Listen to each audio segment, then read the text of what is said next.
আজ 4 মে 2026 তারিখ গোপন তথ্যের ভিত্তিতে সকাল 05:30 ঘটিকা হতে 08:45 ঘটিকা পর্যন্ত টেকনাফের নীলা ইউনিয়নে একটি বিশেষ অভিযান পরিচালনা করে বাংলাদেশ নৌবাহিনী কন্টিনজেন্ট টেকনাফ।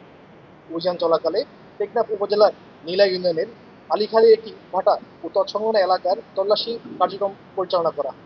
তল্লাশির সময় ইটভাটার মাটির নিচে অত্যন্ত সুপরিকল্পিতভাবে পুঁতে রাখা অবস্থায় বিপুল পরিমাণ মাদকদ্রব্য ও অবৈধ অস্ত্র উদ্ধার করে বাংলাদেশ নৌবাহিনী।